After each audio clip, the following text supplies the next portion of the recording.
Yes, greetings, my sister. How are you? I'm great, Mr. Bomani. How are you? I'm doing well, family. We're live at Revolutionary Cam. Live, family, here on Revolutionary Cam in Bomani Technology Studios. And I'm here with my wonderful sister.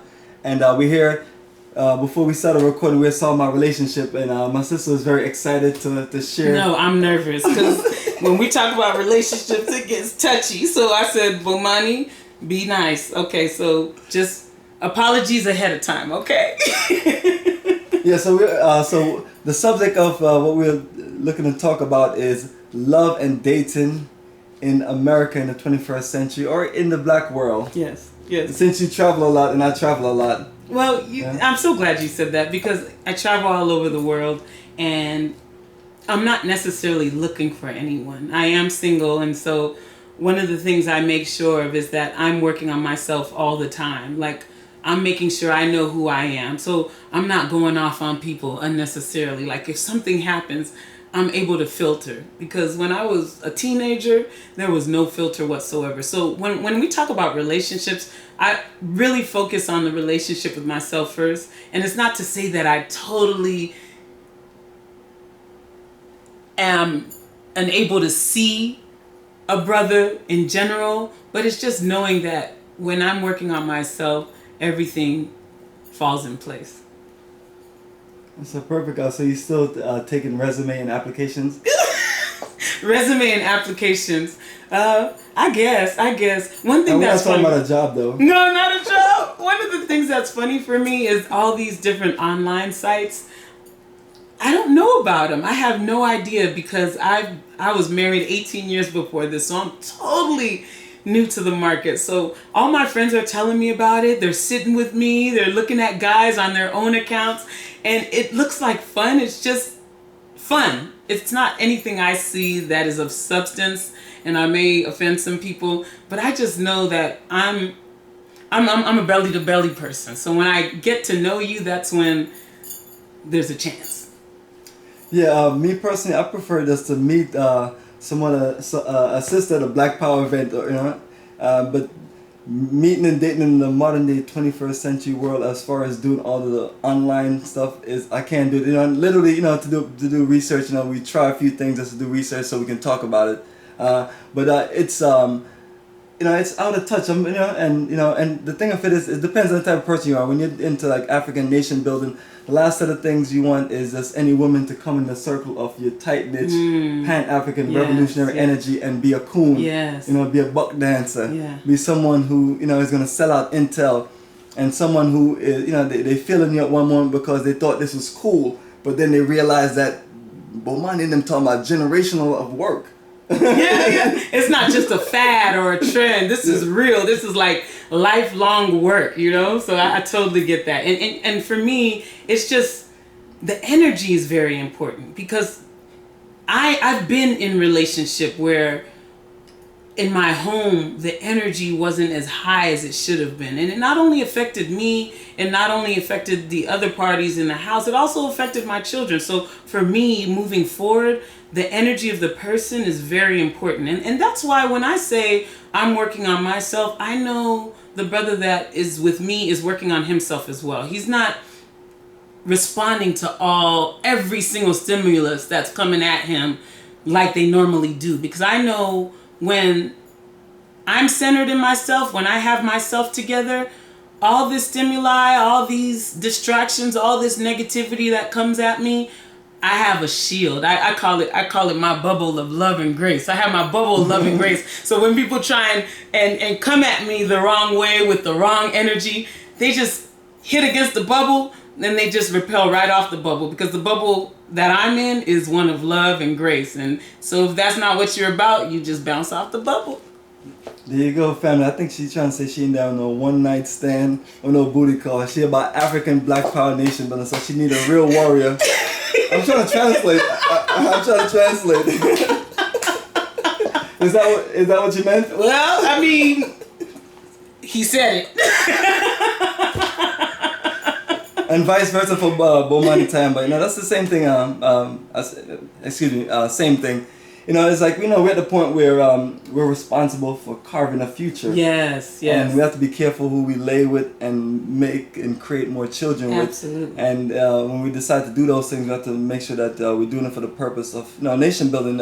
It's one of the words you hear me say more than anything else. And family nation building means just us putting things in place for ourselves, our future, our children, and us putting things in place to where we can be independent and take care of the things that we need to take care and don't depend on other races or nations of people. It's a simple concept.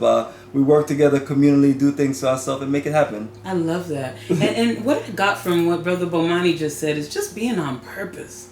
When we're in relationship, let's be on purpose. Let's not. I was telling my daughter as she was going through her rites of passage, I said, I know how it used to be. When I was younger, it was just about, girl, he's fine. And I let her know that you going through your rites of passage from young girl to woman, it's not just about fine. You're in charge of the next generation. So be clear about that. And I remember sharing that with her, my oldest daughter. And she said, Mommy, I never thought of it like that. I said, I know, neither did I none of us did. Yeah, back in when I was your age, I never thought that I was in charge of the next generation.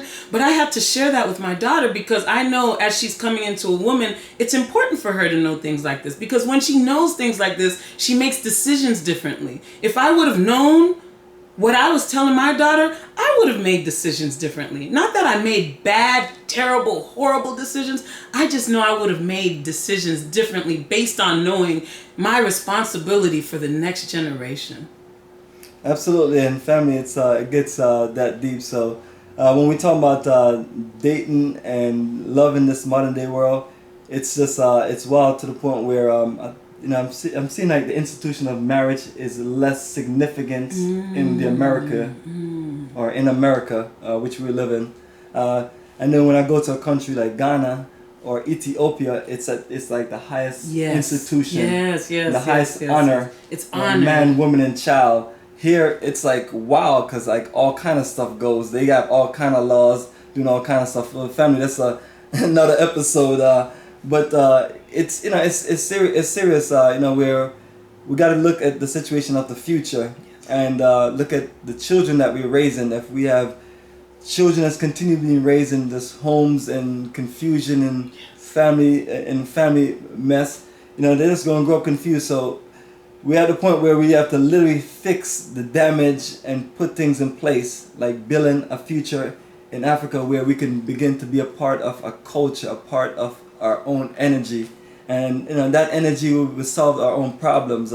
Sometimes you have people in relationship that have issues and things are banged out with lawyers and courts and things like that, and children are dragged around like in a Monopoly game or in a chess game, and it's just terrible. And that's what I love about countries like Ghana, Ethiopia, where we always go to because we want to be a part of an energy of a black future, a black nation that sees humanity as we talk about man, woman, and child. It's to the point where people are changing definitions of what relationships are. And that's not us. So that's why Africa stays strong and make sure these people don't come through and pass off any of their little homo, gay, laws in place, because that is going to disturb and destroy the institution of marriage and institution of family that's there in Africa. So that's one of the things for those of you who see certain things going on in Africa, you have to really truly look at the foundation of the concept of African nation building. You're looking at a continent with all different languages and culture. That's not from an uneducated bush people. That's civilization right there. For you to carry on lineage of language, culture, and keep it intact to where you're building for the future. You're not destroying nature. You're not destroying yourself by trying to change what God created you as. Yes. So when we talk about family and marriage and how we as Africans honor that institution, I think what's important is that we know that we're marrying families together. We're not just marrying one man, one woman together. We're actually melding families. So I know my aunties, when I was married, a lot of times they would side with my husband more than me because my husband was their son and they had to treat him as such. And sometimes they overcompensated because they wanted to make sure that they were doing their part to keep the relationship together. So I think it's so important that we see the melding of families. And that's one thing that's very important to me, is knowing the family behind the man, knowing the family in front of the man, his children, knowing the family beside the man, his siblings. You know, what relationships does he have with, on all those levels when it comes to relationships? And of course the relationship with himself, because I think in that sense, when you do marry someone and you're clear about that, I think that makes for a better marriage as well, because now you have not only the support of each other, but you have the support of your families as well, to keep your marriage, to keep your bond strong, to make sure that you know that no matter what happens, that you're supported by a whole tribe, a whole clan, more than just one person. Absolutely, fam, and that's what it's about. It's about that ultimate family, and that's one of the biggest things that we're missing here in Black America, and that's why we have this catastrophe of, to where we don't have proper alignment, to where we're using family resources. Because, when we think about family, you think about the Rockefellers, think about the Rothschild, think about what kind of family these people are. These are people who keep lineage of power, resources, wealth, domination in their family. Not using them as a direct example like that, but showing you what white folks have been doing and setting their folks up for generations. So that's the long thinking that we have to do. So family, definitely, appreciate your energy of hearing our conversation. And my sister, anything else more you'd like to share? Yes. Would you like to let people know where they can send their application and resume? First off, when we talk about love starts within you. I remember, I'm very spiritually based, so I remember asking Spirit, what do you want from me? And the answer kept coming up, love. And I'm a little sassy, so I'm saying, love? That's so general. Could you be a little more specific? And what came to me as time went on was not only loving yourself, but loving who you are, loving what you do, loving the people around you. You have choices. So as you work with love on all levels, that's when all relationships around you, not just the man and woman, whatever relationship you have, is prosperous, is bountiful, is full of joy, is full of energy, is full of vibrance, and is full of a compounding of love. And that's really what we're talking about when we're talking about relationships. That sounds like mutual benefits. Yes, absolutely. Absolutely. That is excellent. So yes, my beautiful sisters, you can send your resumes and application. Bomani is still reaching out Lincoln for his Pan-African Miss Wonderful, so we can build this nation together. Right? So yes, family, keep it strong, and we're going to link you on the next episode. All right, my sister? Take care.